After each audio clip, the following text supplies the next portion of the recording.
Hello dog lovers, and this is Leah Will with The Balanced Dog. This is going to be part one of our leash work series of videos. So for this video, we're just going to start with teaching our dog what is loose leash walking. We're not going to be working on heel, we're not going to be working on many distractions with this video. It's just how to get to your dog that we don't want you to pull on the leash. Nobody enjoys this. This is definitely probably one of the more frustrating exercises.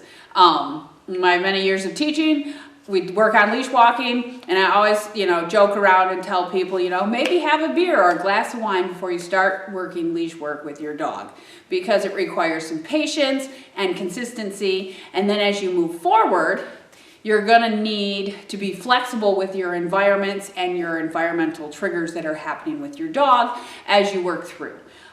It can be extremely frustrating sometimes, especially just like people, dogs have off days, and if your dog's having an off day, you might want to just turn around, go home, try again later. Or work on something that the dog can do in that environment, like a sit or some eye contact, something easier for them. So we're just going to work on teaching our dog how to walk loosely on the leash. I'm going to use a stuffed dog for just this beginning part so that you can see what I'm talking about as far as leash distance and moving and that kind of thing. And then after my talking portion of the video, you'll get to see me actually working with various dogs on loose leash walking skills. So I always start with just a regular 6-foot clip leash. And then the dog has a normal flat collar. You can use a harness if you want, but we'll go into that a little bit when we start to work on distractions or other things that we want to talk about. So you're going to clip it to your dog. You want to give your dog the full 6 foot. This one has a knot in it because when I work on heel, I like to have a knot of where to put my hand. So it's totally fine if you put knots in your leashes to just visual, like that way I don't have to look at it all the time. I just go, yep, that's where I need to be, that's where I need to be. So I give my dog the full length of the leash.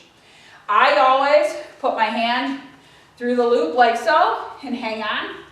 So that way, in case something happens, if you fall down or something, you're not just holding it, boom, your dog's loose.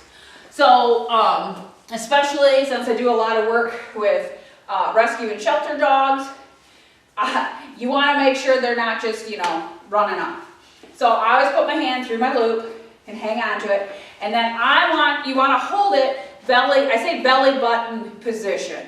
So you're going to hold it here. One, it prevents you from getting your arm ripped off. If you're out here, the dog's got more leverage to pull on you. If you're here, you can literally sit in the end of this leash if necessary. And depending on the size of your dog, there might be moments, and how bad they pull, there might be moments where you're like, I gotta sit into this. So it gives you more leverage with your personal weight to use against your dog, basically, in favor of yourself. If you're out here, then you're going to end up, getting your arm jerked all over. So the second plus is when you do this, your leash stays the same length the entire time. If I walk the dog like this, the leash is the same. If my son walks the dog like this, the leash is the same. It doesn't change because the person's arm's longer. It's usually easier to teach the dog initially something you want when it's consistent.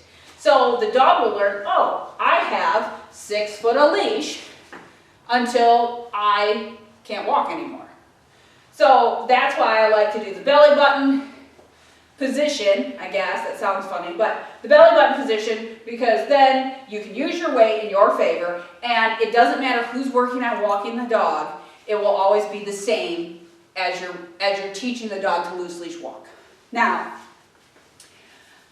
the key to this, I will say, is you are going to basically be teaching the dog, when you put tension on my leash, on our leash, If it's too much, the walk stops. So you're teaching the dog that the pulling on the leash is what stops the forward motion. And if they want to continue to move forward, they should stop pulling. With that said, your dog will learn how much tension to put on the leash by what you allow your dog to do. So if your dog is pulling and you stop, but then the dog gives you, they just give you a little, like, not even slap, they're like half, they're pulling, and then they give you a couple pounds of pressure less. Okay, well, you're like, that's good, and you keep walking. Well, the dog will learn that they can pull that much. That's how much they can pull. I want no pulling. I should be able to be a jump rope with my leash. And that's what we get for walking. You shouldn't be putting any tension if we're going to move forward. So, kind of like the graphic that was posted, the rock stage is what they called it. But I like to think of it as a switch. So I'm walking my dog, and we're walking, and then, the dog starts to pull. Okay, so they're pulling now. All right, well, I'm shutting off. They have flipped the switch to shut me off. I am shut off. And I don't look at the dog. I don't talk to the dog. I don't pull on the dog. I literally shut off. I'm done. Off. They broke it. It's their fault. You wait for the dog to give you a little bit of slack. Now, in the beginning, it can be, sorry, I'm going to show you. It can be a little bit. You don't have to have a full leash. A lot of times they won't because they don't know what you want. So I will take, say the dog's pulling, I will take a little bit. Okay, that's a little bit. Use your correct response word. So good dog, yes. In the graphic they clicked. Yes. And then I walk forward. So I don't treat the dog for this. For me, yes, that's what I want. I want slack, and now I'm going to step forward, which means you can step forward. Now, this is where the patience part comes in, because especially dogs that already pull, as soon as you take that step, boom, they take off, and then you're back to square one, where they're pulling and pulling and pulling. So this is why I say, maybe you should have a glass of wine before you start, because you're literally going to be like, stepping, dogs pulling. Stepping, dogs pulling. So you want to teach them that when you put tension on my leash, shuts the walk off. And I'm going to wait until you give me some slack to turn back on and move forward. Now, the other component to this is, if I'm walking, and then I'm going to say I have a V, right? We got this V here. If the dog I'm walking with is pulling inside my V, I'm going to stop. If the dog I'm walking with decides they're going to pull over here and smell something, or pull behind me because they want to pee on something or whatever, they're over here. You can pull the dog, they just can't pull you. So if I have my pretend dog over here smelling, well, they're outside my V. So I would be like, come on, let's go. And I would cue the dog to go. Now, as soon as the dog starts walking this way, yes, good boy, whatever you use as your correct response mark word. That type of exercise will later come in when we work on heel, because then we will be rewarding our dog for coming into heel position and using that to our advantage. But for right now, we're just going to work on not pulling. So, dog is pulling, and so I wait. So I'm pulling, and then I'm going to wait, and then they would give me some slack, good dog, and then I would walk. The other part of the graphic was the one where the person walks all over. So if you have a dog that is all over the place, they're pulling and they're smelling here and smelling here and smelling here and smelling here. I get this a lot when I work with shelter dogs. So you take them out and they're so excited to be out and be able to smell things, but yet they gotta learn to walk on a leash appropriately. They can still smell, just nobody's gonna adopt you if you're, reefing on them all the time. So I like to play, I think of it as the crazy eight. So if I got a dog that's all over the place, all over the place, all over the place, I am now going to be all over the place, but the opposite of them. Because right now, if I'm following them while we're on the leash, they're gonna just keep doing what they're interested in. But if I go, hey, we're walking this way, and then we're walking this way, and then we're walking this way, and we're walking this way, and the dog at first is gonna be like, oh, okay, we'll go here. Oh, okay, we'll go here. Oh, and then they're gonna be like, lady, what is wrong with you? I don't know what's happening. But you have their attention. So it's like being a toddler to a toddler. And it's once you get their attention, good dog, you can pet, you can give treats with that one. I like to, yeah, that's what I want, good job. And then reward them by walking in a place where they wanted to smell. And then they can take a few minutes to smell. Use scents in your environment to your advantage. So if you have a dog that's, is very scent oriented and wants to smell everything, well, work in the parking lot of the place for a little bit and then head to the grass so that you can let them smell some stuff and then go back to the parking lot to start. The other advice I have when I work on teaching loose leash walking is find a visual path. So your driveway, a sidewalk, a trail, something that is visually marked, because what happens is if you go in a big field, your dog's going to smell all over the place because they got to smell everything. If you go on a path, it also puts the dog in, oh, well, my human is either going to walk that way or they're going to walk that way. So it makes it much easier to get your dog to follow, like, we are going this direction. If you walk your dog a lot, or if you have multiple dogs and you walk the ones that, walk better, then your dogs will be used to walking on a path. If you live out in the country and you don't have sidewalks and stuff, I usually like to start with a driveway, or even it's a short driveway, that's fine. Or if you have a hall in the house, a long hallway, that can be nice to work on when you are doing, it's raining out or you don't have a path or something, and then it's kind of low key because you're at home. You don't necessarily want to go to a store and try it if you haven't worked on it yet, because that can be too much for some dogs. I also mow trails on my property, so we can work on loose leash walking down a mowed trail. That works too. So for what the takeaway from this starting of loose leash walking is, you want to be stopping when your dog puts any tension on the leash inside your V. So you have your V inside here, dog's pulling, you stop. You're holding it in the belly button position so that you've got as much leverage as you can put into that.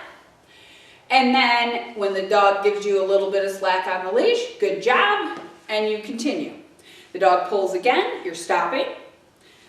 Slack on the leash, good dog, continue. If they're pulling outside the V, I use let's go because that's just my cue word for when we're hiking or something and I want them to go with me. So I'll just say, well, let's go, and then have them come along.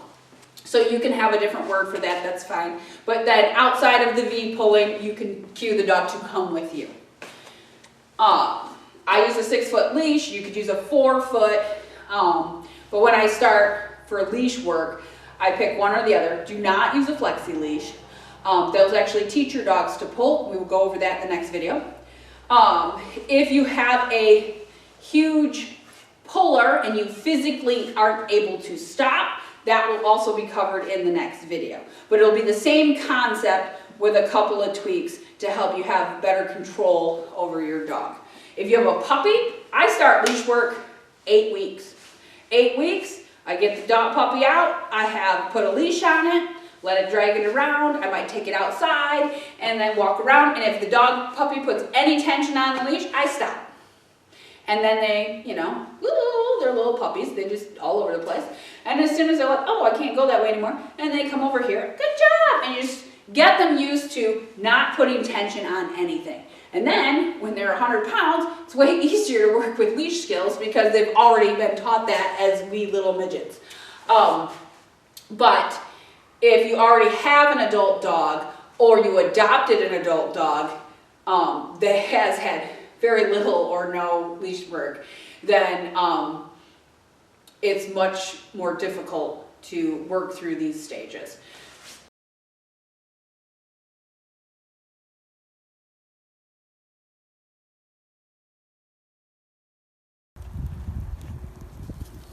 Yes, good boy.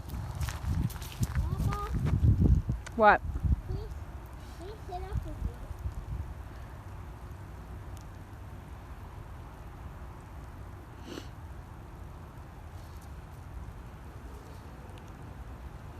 Yes, good boy.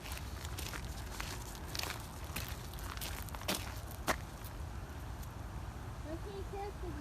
Huh? Just a minute. I'm trying to film him.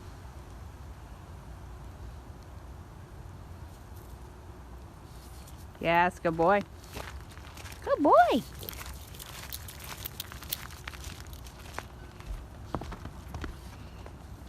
Yes, good boy. Good boy. Yes.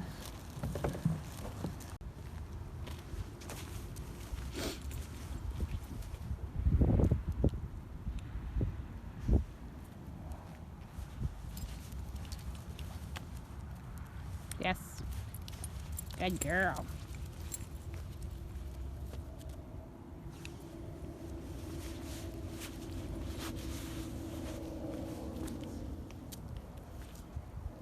Yes. Good girl.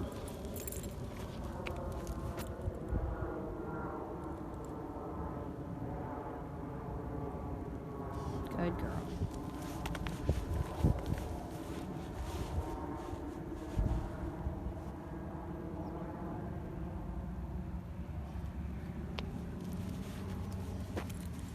Good girl.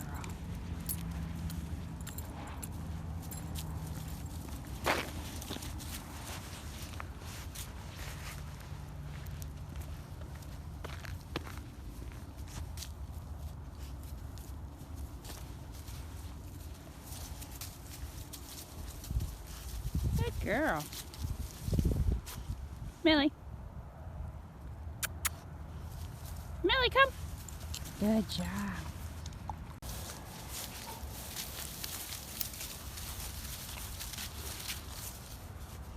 Yes.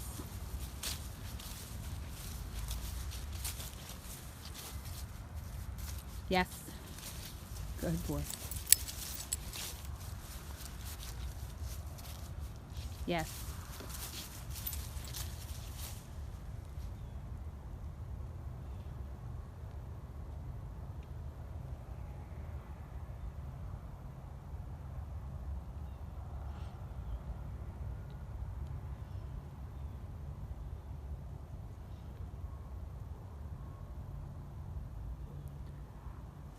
Yes, good boy.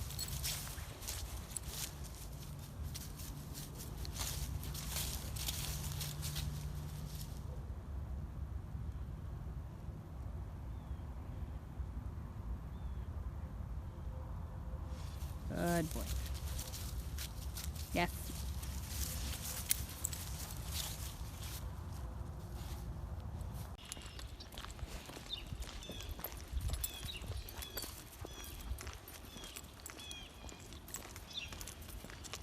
Good boy. And a bird. Yes, there you go.